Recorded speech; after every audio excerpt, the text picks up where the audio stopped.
Well, hi there, and welcome to session number 5 of 30 Days to Understanding the Bible. Tonight, we are going to look at the Patriarch Era. Got a couple of stories to share with you first. There was a president that went to visit a home of a prominent family in town. He was a college president. And they were sitting at the dinner table, and the couple's little girl, who's 2 years old, about 2.5 or so, was sitting at the dinner table with them. And she quietly asked the college president, "Please pass the salt." Well, as it is at the dinner table, the adults are talking and clamoring back and forth, and he didn't hear the little girl. And so she leaned over again and said, "Will you please pass the salt?" And again, nothing. They were talking, and they didn't hear the little girl. Finally, she got up on her knees and she's like, "Will you please pass the salt or I'm going to knock your block off?"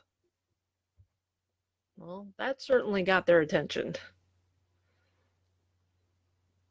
Another story is that there was somebody actually visiting the President Theodore Roosevelt, and they were in the White House, and his little girl Alice was in the Oval Office with him.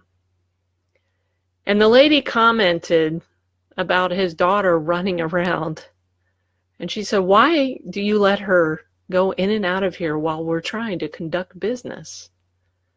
And he said, "Ma'am, I can either be the president or I can control my little girl, but I can't do both." Abraham was the father of the Hebrew people. He was the patriarch in the Old Testament. And tonight we're going to talk about the Patriarch Era and how hard it was to control the Israelite people, the Hebrew people. So let's go ahead and dive in, shall we? We got the Patriarch Era that happens between Genesis chapter 12 and chapter 50. You have 4 main characters of the Patriarch Era. You have Abraham, who is the father of the Hebrew people. Isaac, who was the second father of promise. Isaac was Abraham's son. Sarah was his mother. Now you might recall Abraham. His original name was Abram, and Sarah's original name was Sarai, and God eventually changed their names to Abraham and Sarah, and they had Isaac when Abraham was almost 99 years old and Sarah was 90. How's that for having a child come into your life, right? Then next you have Jacob, who was the father of the nations Israel, father of the nation of Israel. Jacob and Esau were Isaac's sons. And then you have Joseph, who became a leader in Egypt, and he was one of 12 sons that Jacob had.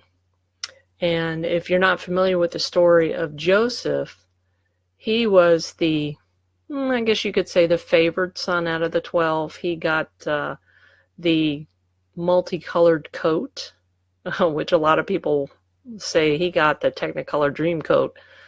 They kind of joke about that, but Joseph got the multicolored coat and wore it very proudly, I think sometimes boastfully. And his brothers didn't like that. And so they schemed to get rid of Joseph. And they ended up first throwing him into I think it was a well or a cistern, one of those. But the oldest brother, Reuben, I think his name was the one who said, we shouldn't go to that extreme. So let's sell him to these traveling men that are coming by. And they sold Joseph into slavery. And those men ended up going to Egypt, and Joseph became a slave to Potiphar. And his brothers told his father that he had actually been killed by a wild animal, and they lied, and they kept that lie going for a long time. Watched their father grieve over the loss of Joseph, and that's pretty sad when you think about it, when you read the story. But you can read about Joseph and the details of his life in Genesis, and I'll give you the chapter that we're talking about. Chapter 37 through 50. But Joseph's got a great story. Let's go ahead and we'll dive into each one of these characters and give you a little more information about them. Abraham, the father of the Hebrew people, because of Adam's sin, Adam and Eve's sin, and the fall of man, God's attention is now focused on a plan of redemption for mankind. God wants a people whom he can work to produce a reflection of himself, and through whom he can spread the message of redemption. And he chooses Abraham, and Abraham becomes the father of the Hebrew people, and God promises him a country, a land, countless descendants, or as we hear, seed, and a worldwide and a timeless impact, which would be blessings. And Abraham is living near near the convergence of the Tigris and the Euphrates rivers at the time, and God leads him to the land of Canaan, where he settles and has two sons, Ishmael and Isaac. Now, I don't have the map up here, but just to give you an idea of Abraham's travels from to Canaan, would be on this side, okay, and Canaan would be way over here, long way away. The Tigris and Euphrates rivers, if we were looking at the map of the Old Testament days, Tigris and Euphrates rivers were over here, and was over here, and Canaan was over here by the Mediterranean Sea, and Egypt down a little bit down here. And so Abraham, God asked him to leave his homeland and come across. That's a long way. But Abraham stepped out in faith and did that. And Hebrews talks about how his faith was counted towards righteousness.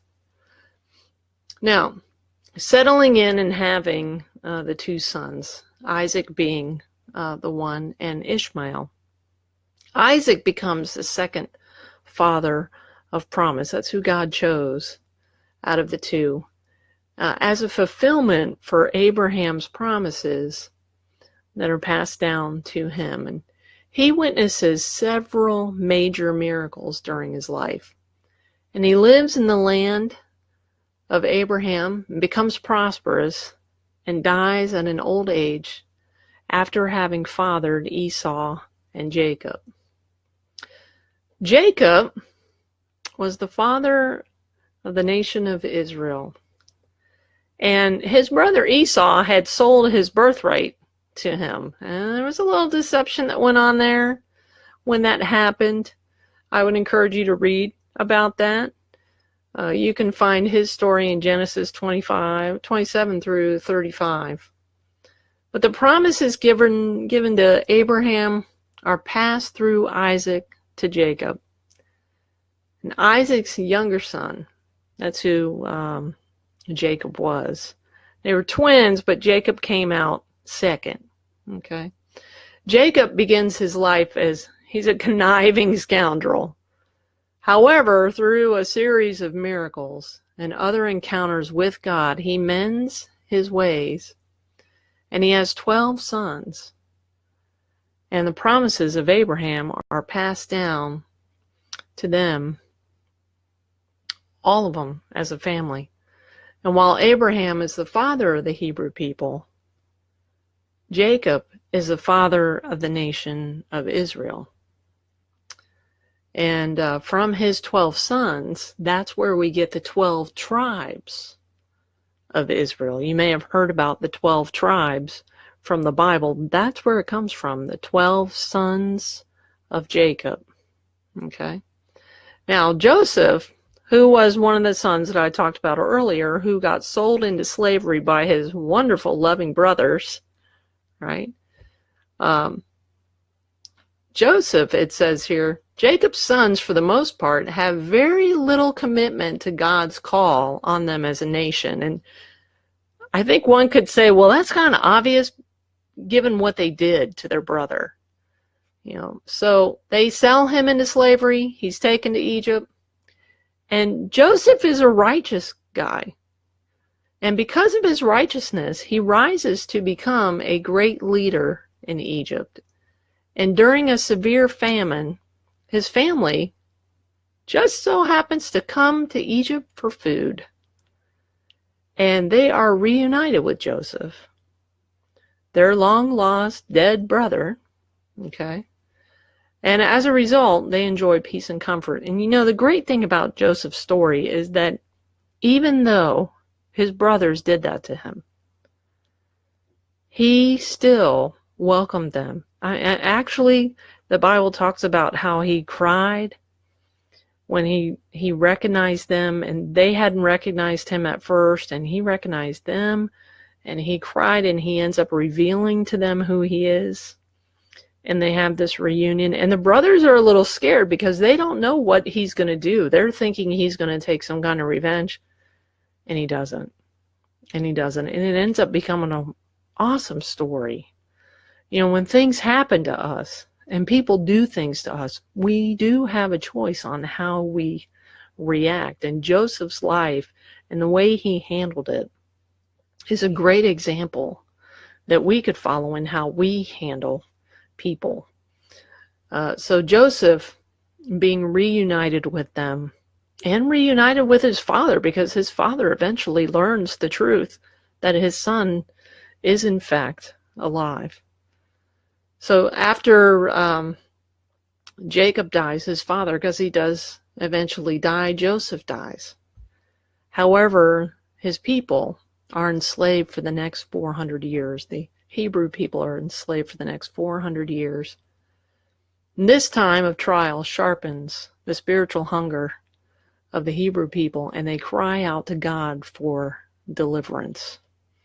They had experienced this long famine and had gone to Egypt, and they end up becoming slaves there because they have mass produced. And to keep them from getting out of control, the Egyptians decide to take them and put them into slavery. And so they have become slaves in a land where they had gone to get help, to get food. And they end up staying there for 400 years. Now, next time we'll talk about the exodus of the Hebrew people, because they cry out to God, we don't want to be here anymore. We don't want to do this anymore. We don't want to live here anymore. We're under slavery. We're working. They're making us work like dogs here.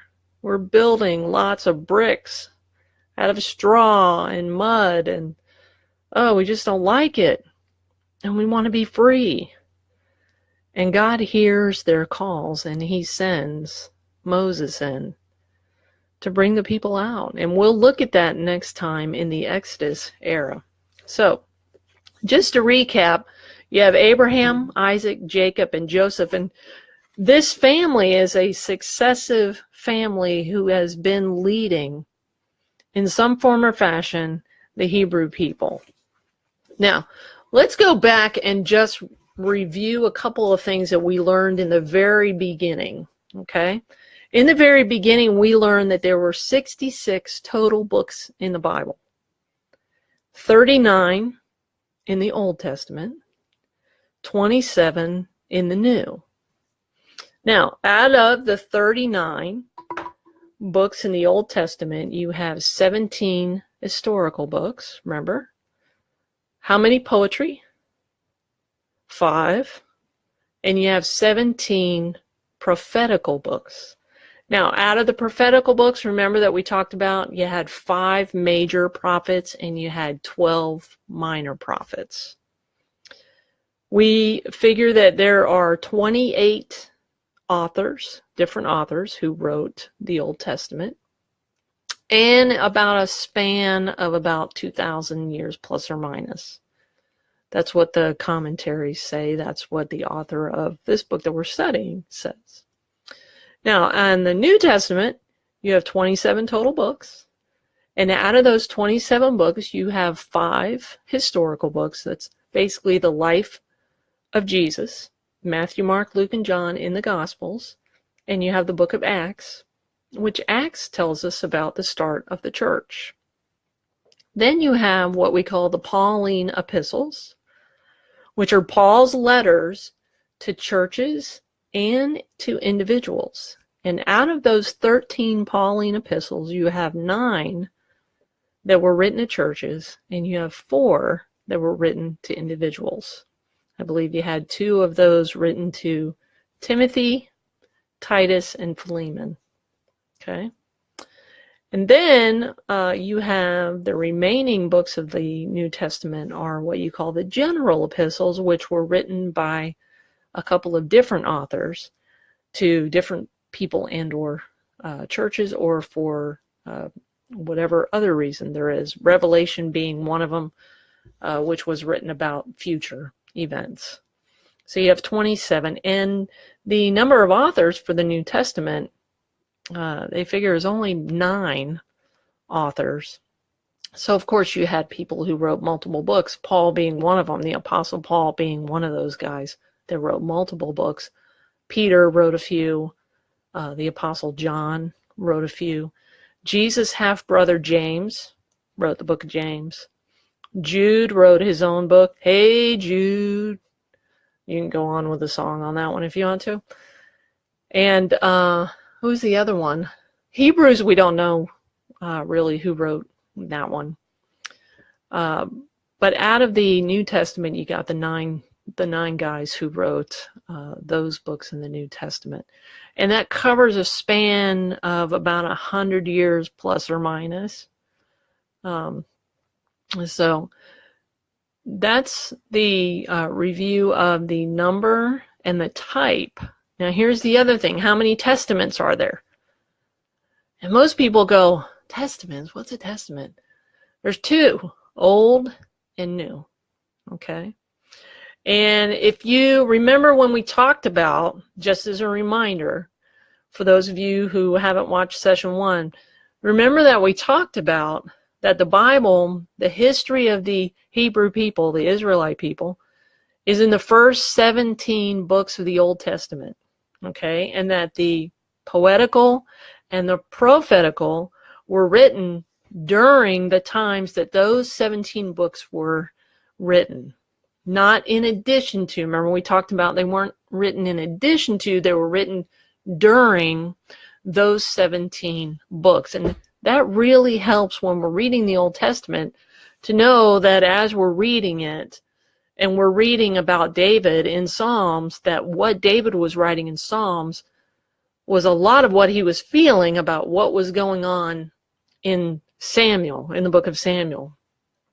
All about his life and Saul chasing him and trying to kill him. If you remember, King David, well, he wasn't king at that time, but King Saul was trying to kill David, trying to chase him down. He was jealous. He wanted them dead.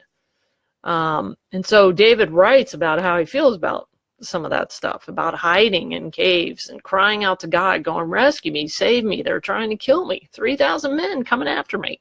I'm one guy. So when you're reading it, it really helps to be able to put that into place. The book of Job, which is a poetry book, written at the same time as Genesis was written.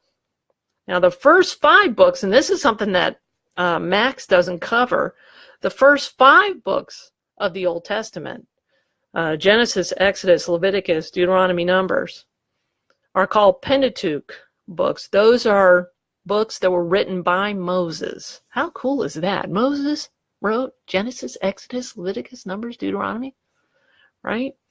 So he wrote those. Those are called the Pentateuch. Those are the first 5 books of the Bible. So when you're looking at the Bible and you're wanting to know, okay, where is this book located? If you got the history books down and you know what those are, you know that those are going to be in the front. Poetry is going to be somewhere in the middle. Prophecy is going to be somewhere in the middle, okay, because poetry books aren't that long, although Psalms is, I think, 150 chapters. And then you get to the prophecy after that. And then you know that, like, the New Testament starts about 2/3 of the way through the Bible. It's about 2/3 back. So you know that the rest of it is towards the back of the Bible. So when you're looking, trying to find where those things are. One other thing of interest that I'll share with you really quick is that you'll see sometimes people talk about the middle of the Bible. Where is the middle center of the Bible? And you'll be interested to know that it's about Psalms 117, maybe even Psalms 118. And just so, because I just think this is so neat. If you got time, I just want to share this with you real quick. Because I looked it up. You can Google, what is the center verse of the Bible? And I shared this with my Thursday night group, and I'll share it with you too. But I looked it up, and I'm like, what is the center verse? All right, let's see. I might have marked it in my other Bible. I think I did. Because I think they say, like, the center chapter is 117, which happens to be the shortest chapter in the whole Bible, is Psalm 117. Okay, it's got like 2 verses. In between that is Psalm 118. Oh, yeah. Let's see. Yeah. Psalm 118, verse 8. You want to know what that passage says? It's so interesting that they say this is the center verse of the Bible. Now, some people agree and some disagree, which we always have that. But I think it's just interesting that somebody has counted, and I actually did the math and went through and counted, and I get almost precise, pretty close. But it says it's better to take refuge in the Lord than to trust in man. You believe that's like what they're calling the center verse of the Bible, which if you do your math, they're pretty darn close. It is better to take refuge in the Lord than to trust in man. How cool is that for a center verse? Okay, so that's in between the shortest chapter, which is Psalm 117, and the longest chapter in the Bible, which is Psalm 119. Pretty cool. There you go, the center. So look it up, Google it. One thing I will give you for advice is never take Wikipedia as gospel, because Wikipedia can be changed at any time by anybody. So when you're doing your research and you're looking things up, Wikipedia is not your end-all be-all for information. Sorry, Wikipedia, but it's just the truth. They're not the end-all be-all for stuff. So Google, and when you find stuff, research it, follow it up, look in several different places to make sure that it's accurate. Okay, so, but a fun fact about Psalms 117 being the shortest chapter in the Bible, Psalm 118:8, take refuge and trust in God more than man, and Psalm 119 being the longest chapter in the Bible. And then the shortest verse I can think of is 2 words. Jesus wept. Can't get any shorter than that. So anyhow, that's it for tonight. Thank you for joining me. I appreciate it. And I hope that somewhere in here that with this information will help you to grasp the Bible a little easier so that you'll pick it up and dive in and read it and learn, and maybe it won't be so overwhelming to you. So thanks so much for joining me, and you have a great evening.